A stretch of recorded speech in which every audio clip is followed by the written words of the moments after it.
Amén, bendiciones. Bien, bueno, les pido el favor, voy a acá, mientras tanto, silenciar los micrófonos y vamos a trabajar en cómo estudiar la Biblia, que es una de las preocupaciones que muchas veces como pastores tenemos y tiene que ver con esto de la interpretación, de cómo hacer y cuál es el proceso para llegar a ello. Ahora, quiero presentar en pantalla, hay un consejo que como pastores deberíamos siempre tener en cuenta. Hay que transitar por toda la senda. Ahora, cuando hablo de por toda la senda, uno se puede preguntar, bueno, ¿a qué senda se refiere uno? ¿A qué se refiere con el camino que hay que transitar? Y es que hay un camino que hay que recorrer a la hora de estudiar la Biblia. Tenemos que transitar un camino y ese camino es importante recorrerlo. Y quiero mostrarles y presentarles esta mañana cuál sería el camino que debemos recorrer a la hora de estudiar la palabra de Dios. Y estudiarla en primer lugar para que Dios nos hable, para que Dios nos tome antes de predicarla. En medio de todo esto, el camino más rápido entre dos puntos se dice que es la línea recta. Ahí tenemos el texto, la Biblia, donde nosotros la abrimos y queremos que la palabra nos hable y que nos hable hoy. Tenemos al texto y tenemos a la palabra en el hoy. Y se dice que el camino más rápido entre dos puntos es eso, una línea recta. Pero quiero mostrarles que no siempre el camino más rápido es el mejor. A veces el camino más rápido es muy torpe y nos hace tener problemas. Ahí en la gráfica quiero mostrarles que el texto no deberíamos traerlo directo al hoy porque vamos a hacer algo que se llama eisegesis. ¿Qué significa eisegesis? Colocar el sentido que nosotros queremos imponerle al texto. Es decir, vamos a terminar colocando nuestras cargas, nuestras presuposiciones y lo que pensamos a nivel denominacional o a nivel de que nos enseñaron, cosas preconcebidas. Lo que quiero invitar es que del texto vayamos primero a la época del texto, al ellos, al ayer, a lo que quiso decir el autor a su primer auditorio. Y eso tiene un nombre. El nombre es exégesis y es escarbar y encontrar el sentido de lo que el autor quiso decir, cómo lo dijo, cómo lo empaquetó, la forma que lo expresó, la estructura, la idea principal, cómo lo entendieron ellos para saber cómo podemos luego entenderlo nosotros. Y eso se llama exégesis. ¿Qué quiso decir el autor a su audiencia original? ¿Cómo organizó las ideas el autor? ¿Cuál es la idea principal? ¿Por qué este pasaje está ubicado en ese lugar y no en otro? Y para eso vamos a utilizar tres herramientas de la exégesis. La primera herramienta de la exégesis con la letra E que aparece ahí es estructura. Todo texto tiene una estructura.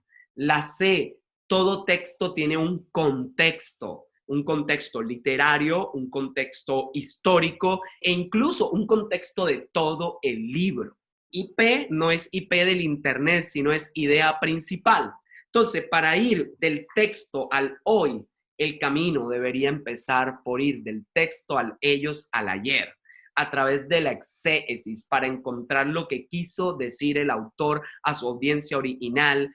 Y eso lo podríamos colocar en una palabra, fidelidad al texto. Entonces, lo correcto es empezar por la idea principal, el contexto y luego la estructura. A eso le vamos a llamar exégesis.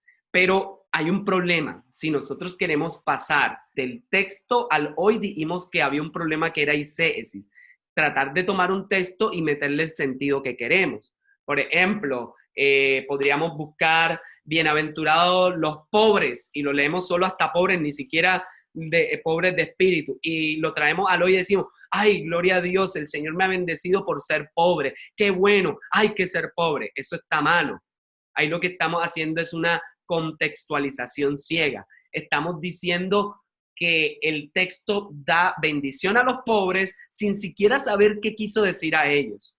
Pero también hay otro problema. Si queremos pasar de haber hecho la exégesis, hallando la idea principal, el contexto, la estructura, al hoy vamos a tener problemas. Vamos a ser moralistas o intelectuales o historicistas. Moralistas porque vamos a hallar solo principios de crianza, valores, etcétera. Intelectualismo porque simplemente vamos a buscar perlas de sabiduría dentro del texto y nosotros no estamos llamados a buscar perlas de sabiduría, estamos llamados a que el texto nos hable y se encarne en nuestro contexto. O vamos a ser historicistas si queremos pasar de lo que averiguamos a través del exégesis al hoy, vamos a ser meros comentaristas. Vamos a hablar del contexto histórico, otros hablarán del hebreo, del griego y la congregación quedará azul. Entonces, no es suficiente.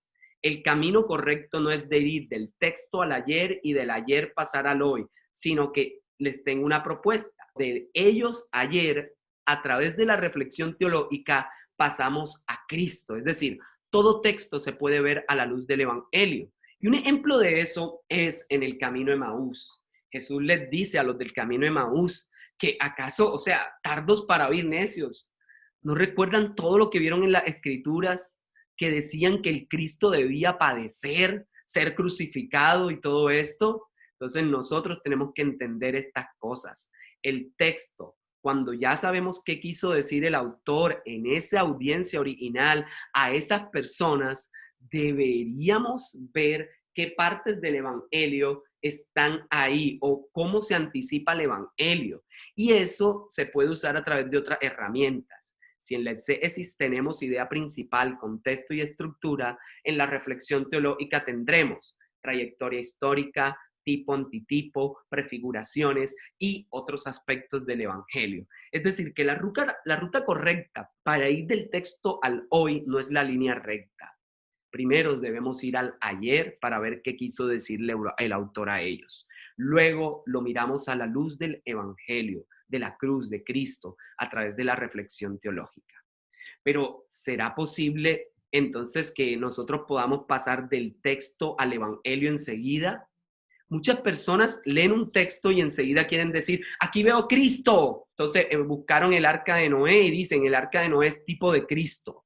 Sí, porque el arca era de madera y la cruz era de madera y Cristo murió en una madera, Noé salvó en madera, entonces es tipo de Cristo. No, tampoco estamos llamados a inventar cosas rebuscadas que ni la misma escritura está diciendo.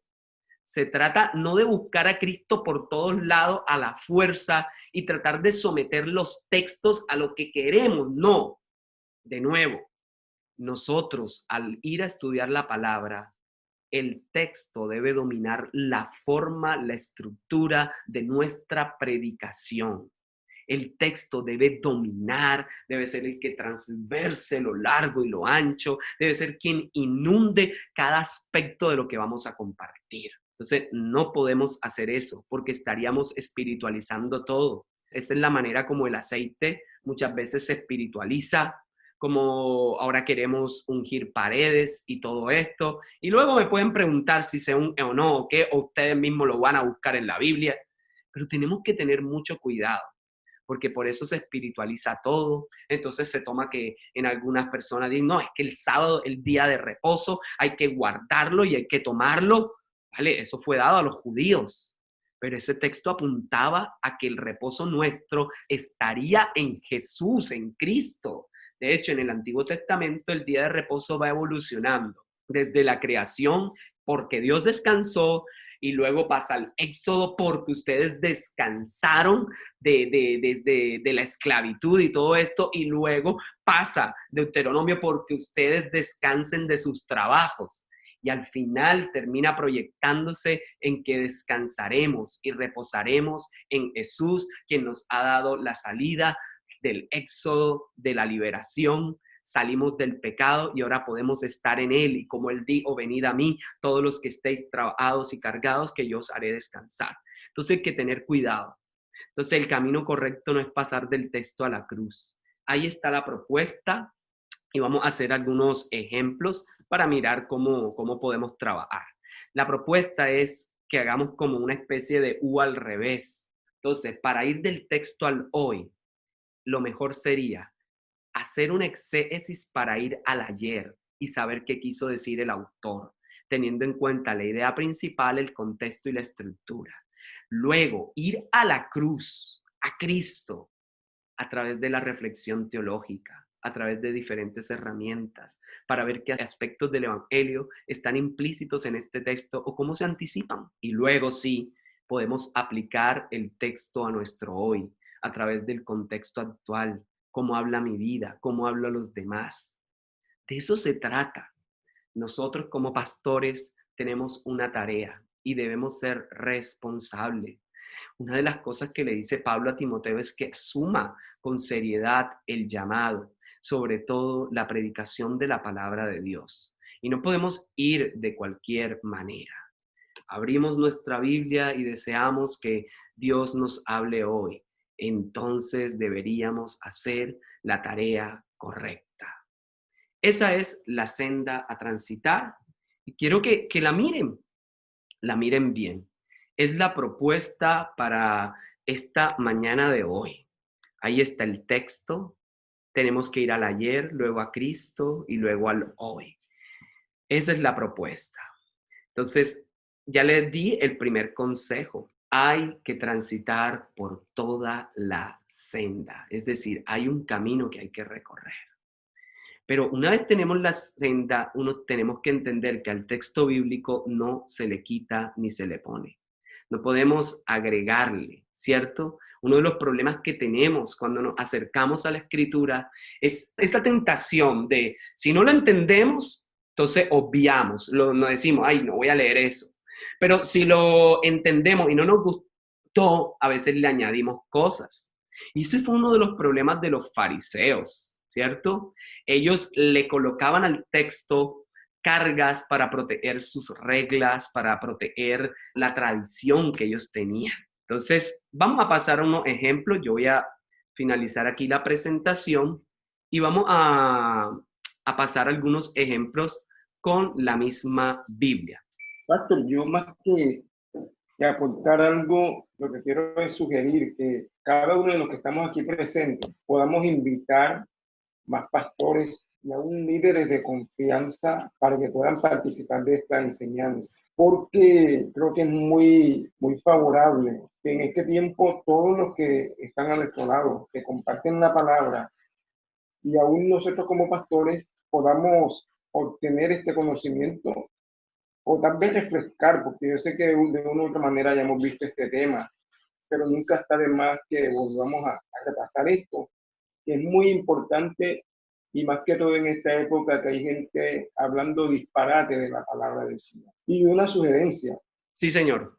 Yo sé que esto se está grabando ya, pero ojalá lo podamos compartir en Coímonos y también si se pudiera enviar, incluso se puede hablar con el pastor Eli, para enviarlo también a lo que es el circuito, porque me parece que es muy necesario este tipo de enseñanza. Gracias, pastor. Entonces, el tema me parece demasiado interesante porque, como dice Miguel, nos ayuda a refrescar y también estoy de acuerdo en lo que él dice, que de pronto poder invitar a uno o dos hermanos que predican en nuestras iglesias para que puedan también, pero si es caso de pronto buscar otro momento para repetirlo, ¿no?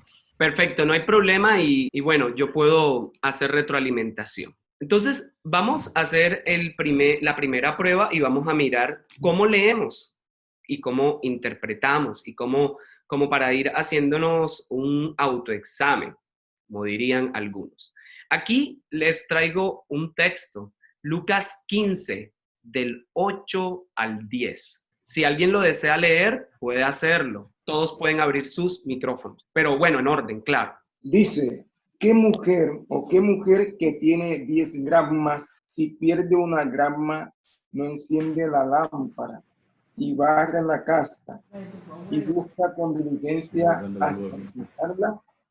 Y cuando la encuentra, reúne a sus amigas y vecinas diciendo, gozaos conmigo, porque he encontrado la grama que había perdido. Así os digo que hay gozo delante de los ángeles de Dios por un pecador que se arrepiente. Esta parábola es muy conocida y de seguro en algún momento de la vida hemos predicado. ¿De qué trata la parábola de la moneda perdida? ¿Qué podríamos decir? ¿De qué trata esta parábola? Y ahí la tenemos proyectada. ¿Quién de los pastores les gustaría hablar y compartir acerca de esto? O por lo menos decir, esto trata de esto. Pastor, ¿me está escuchando? Yo creo que en este contexto de lo que estamos leyendo, parábola de la drama es la misma parábola parábola de la oveja perdida. Dice que la mujer tenía 10 dracmas y se le pierde una. Y por el afán de buscar la que se le había perdido, ella enciende la luz para poder localizar la moneda que se le había perdido. Y cuando ya la encuentra, se goza con sus amigas por haber encontrado la moneda que se le había perdido. Es decir, nosotros como pastores tenemos que hacer ese oficio. Muchas veces se aglutinan en nuestra congregación muchas almas. Tenemos que ir a buscarla donde está, regrese al rebaño. Y cuando ya sucede, por lo menos yo cuando he tenido alguna persona de aquí en la congregación alejada y la logro traer nuevamente, me gozo, me siento contento, porque siento que estoy haciendo el trabajo para el cual el Señor me ha llamado. Plan de Dios de salvación a través de nuestro Señor Jesucristo, que es el pastor. No. Ok, plan de Dios a través de Jesús. ¿Qué más?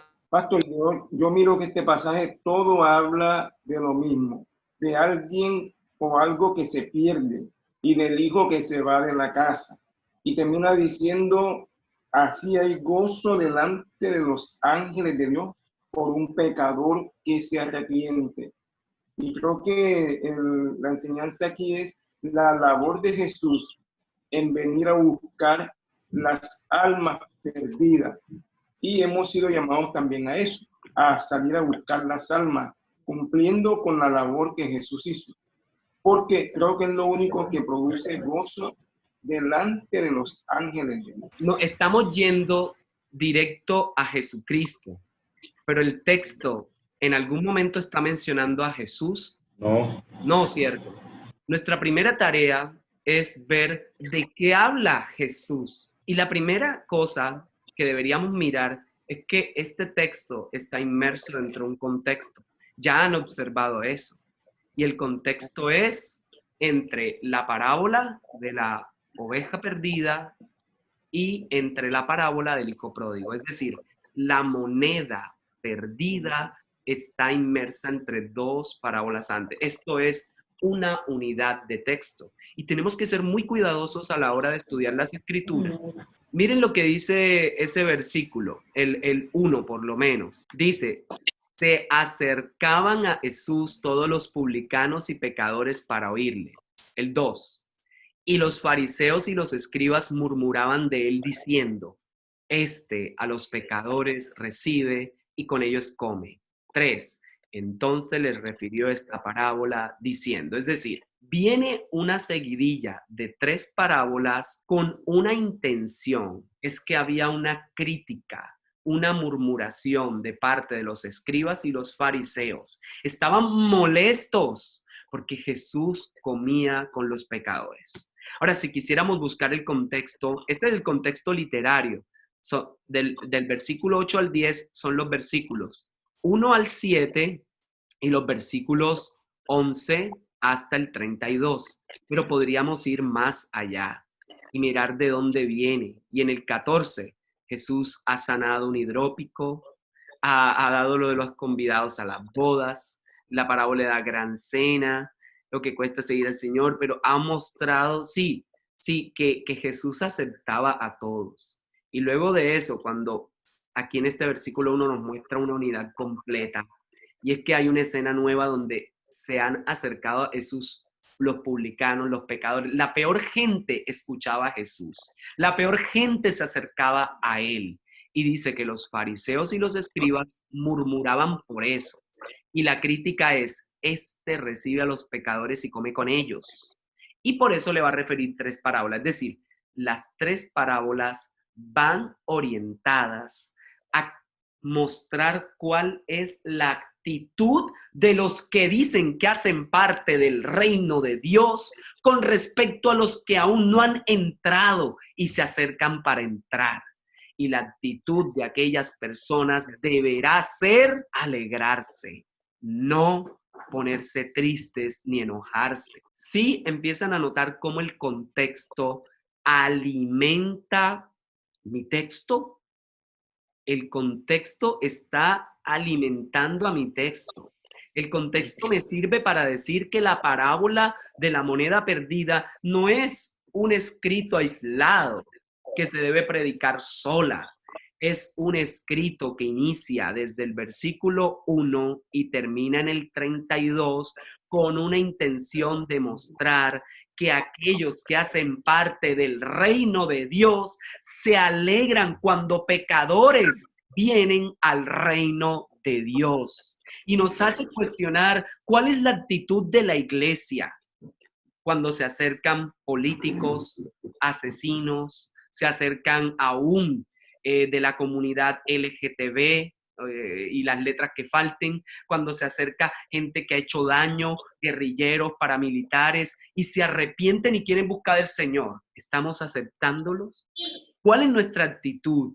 Los fariseos, los religiosos que tenían su sistema bien armado, se molestaban al ver que Jesús comía con ellos y los recibía.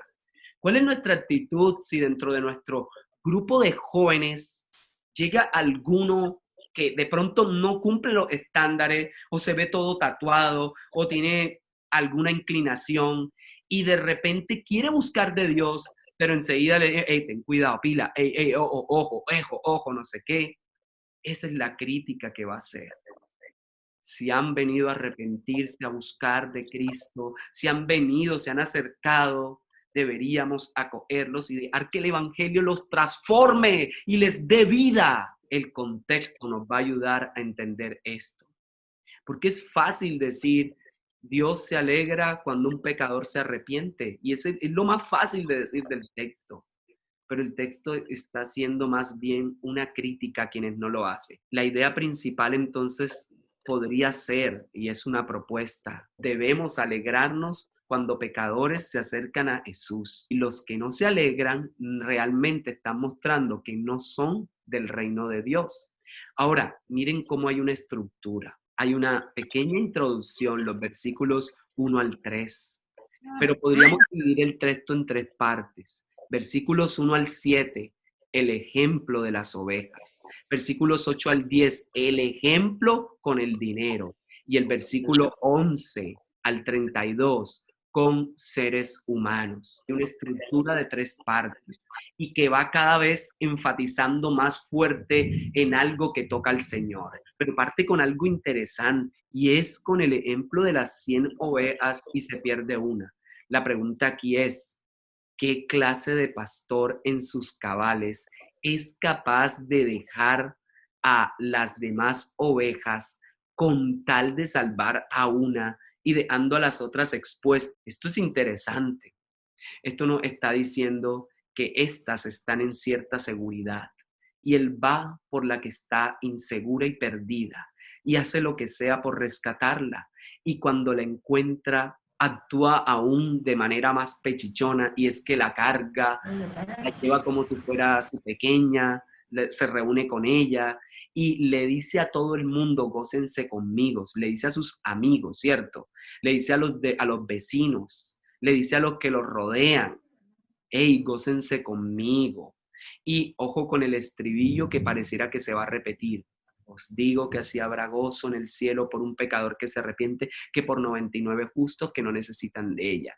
De la misma forma va a ser una mujer que tenía esa dracma, que significa todo para ella, y se le cayó, aunque una moneda pequeña, se le cayó en una endija y hace todo lo que sea para buscar. Y cuando la encuentra, lo raro es esto, ¿cierto? Llama también a sus amigas y vecinas. Es decir, en ambas perícopas, en ambas porciones, llama a los cercanos, a los que son parte de su comunidad y le dice, alégrense conmigo, la encontré. O sea, ¿quién va a hacer eso porque encontró una moneda? ¿Quién lo hace? O porque encontró, vamos a poner que fuera un cheque. O sea, ¿quién llama a los demás para hacer una fiesta por un cheque gordo o algo? Y vuelve el estribillo, así hay gozo delante de los ángeles de Dios por un pecador que se arrepiente. Y lo hace, va pasando de animales a el dinero preciado para muchísimos y termina con un ejemplo muy fuerte en la estructura. Y es la parábola del hijo pródigo, donde al principio él no valora, se va, se pierde, pero regresa arrepentido, y cuando regresa arrepentido, el papá lo recibe. El papá es capaz de recibir a alguien que le repartió la herencia en vida. Y dar la herencia en vida, eso no se podía, tenía que morir, pero este lo hace. O sea, esto también pudo ser muy criticado por los fariseos, decir, o sea, ¿cómo de ese ejemplo? ¿Qué clase de buen padre hace eso? Dar eso en vida, eso no. El padre se alegra con los sirvientes y con todos ellos, a pesar que él hizo de todo. Pero quien se pone celoso es el hijo mayor y le dice, oye, tú siempre estás conmigo, se supone que todo es tuyo. Miren lo que dice, mas me era necesario hacer fiesta y regocijarnos, porque tu hermano estaba muerto y ha revivido. ¿Realmente estaba muerto? No, estaba vivo. Pero lo que le va a dar a entender es que nuevamente hace parte de la comunidad. Y aquí lo que va a decirle, esto es una crítica directa a los fariseos. Ustedes son como el hijo mayor, que se creen que están ahí bien y todo. Pero saben, si ustedes realmente fueran de la familia, se gozaran como se están gozando los sirvientes, se gozaran como los amigos del de la oveja y sus vecinos, o como las amigas de la moneda y sus vecinas. Por tanto, miren la utilidad del primer verso y cómo el énfasis a la estructura nos ayuda. Este a los pecadores come y recibe con ellos, porque ellos lo murmuraban, y les refiere esa parábola. Es decir, le está diciendo, ustedes son como el hermano mayor. Ustedes se creen piadosos, se creen hijos del Padre, pero no se gozan. Significa que ustedes realmente no son hijos del Padre, o actúan como si no fueran hijos de Él y como si Él no fuera su hermano que ha resucitado, que estaba perdido y ha sido hallado, que ya no tenía esperanza y ahora ha vuelto a tener esperanza. Entonces, vamos a hablar con ustedes nuevamente. ¿Vieron cómo nos ayuda la exégesis a encontrar la idea principal y junto al contexto literario, mirando los versículos antes y después, o incluso todo el texto? Deberíamos leernos todo el Evangelio de Lucas, pero cómo nos ayuda también la estructura. La estructura nos enseña el énfasis del texto, porque él quiere llegar a algo. Todo autor bíblico tiene una intención que comunicar. Y nosotros, nuestra tarea en nuestros devocionales es, Señor, háblanos a través de tu escritura. Y le estoy diciendo que nos habla a nosotros, porque esto es antes de ir a predicar, porque generalmente queremos ir a predicar, todo texto que cogemos es para predicarlo. No, deja que te hable el Señor, deja que transforme tu vida. Así que escucho sus apreciaciones o sus preguntas, sus inquietudes o su aporte a todo esto. Entonces, pastores, pueden abrir sus micrófonos nuevamente. Que este cuadro que usted nos ha puesto por delante es maravilloso en relación con de ir del texto a la exégesis, ¿verdad?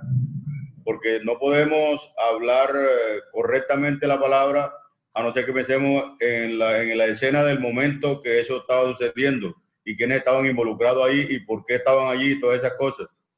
Porque esa es una forma de nosotros de ser canales de bendición a las personas que nos están oyendo hoy cuando les pintamos el cuadro de la escena que sucedió ayer. Por ejemplo, en lo que usted nos expone hoy dice que los dirigentes religiosos se quejaban, a los pecadores recibe y come con ellos. Y ahí anda el Señor a continuación narra las tres parábolas que encierran la misma verdad, ¿verdad? Y termina aplicándole la actitud del hijo mayor, que era la actitud que tenían en este momento los dirigentes religiosos de ese tiempo, criticando al Señor porque el Señor comía con ellos. Entonces el Señor le dijo, ustedes están representados en este hijo mayor, que cuando el pródigo regresó a su casa, se quejaba porque él estaba allí trabajando, él estaba allí matándose, y este tipo que había gastado los bienes con prostitutas y todo, ahora venía a disfrutar de eso. Entonces, en ese caso, nosotros tenemos que saber que la palabra que predicamos es una palabra que tenemos que aplicarla debidamente para que pueda ser de bendición para quienes la está usando y para contra quienes la está usando, es decir, para beneficiar a las personas que están a su alrededor. Esa es mi manera de entender lo que usted nos ha transmitido en esta mañana. Muchas gracias. Y ojo, apenas hemos estado en la parte exegética. Haciendo la reflexión teológica, esto deberíamos llevarnos a ver que el evangelio es inclusión. El evangelio nos lleva a alegrarnos cuando vienen los pecadores a Cristo. Jesús fue capaz de abrirse a todos y por todos murió para que los que viven ya no vivan para sí, sino para aquel que murió y resucitó por ellos, porque de tal manera amó Dios al mundo, a todos, para que todo aquel que en él cree no se pierda, mas tenga vida eterna. Entonces el evangelio implica apertura, implica que aún a los exiliados, a los que están perdidos, a los enfermos, aún a esos de coronavirus que muchos no se quieren acercar, que para muchos son como los leprosos de hoy, el evangelio sí permite que nos acerquemos. Sí, nuestra actitud hoy, y hay que llevar esto al hoy, debería ser de estar abierto a recibir antes de ir y cerrar las puertas de la iglesia. La iglesia estuvo cerrada mucho tiempo. No fuimos capaces de abrirnos. Se satanizaron tantas cosas y nosotros debemos abrirnos a recibir y a mostrar el evangelio. Y quiero ser claro, es a mostrar el evangelio y a predicar de Cristo con la boca, pero también con nuestros actos. Y en eso conocerán que somos sus discípulos, en que nos amemos los unos a los otros. Y el amor implica consolar, exhortar, también corregir, pero también recibir.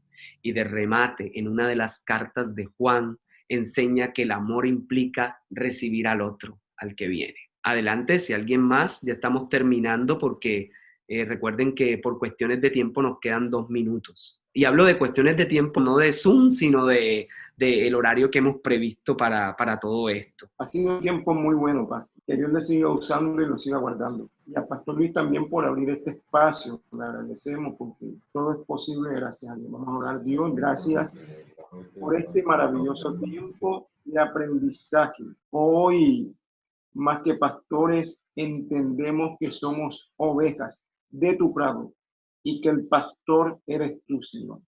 Perdónanos si en alguna o en muchas ocasiones hemos actuado como estos fariseos, Dios mío, como los escribas, que menospreciamos tal vez consciente o inconscientemente a personas porque no nos parecen. Dios amado, oramos para que el corazón nuestro sea como el tuyo, Dios, de recibir a todo tipo de gente con el único objetivo de que te conozcan a ti, Señor. Y permítenos tomar la actitud del pastor que dejó las 99 y fue a buscar la perdida. Que ninguno se pierda, Señor, de lo que has puesto en nuestra mano para que le pastoreemos.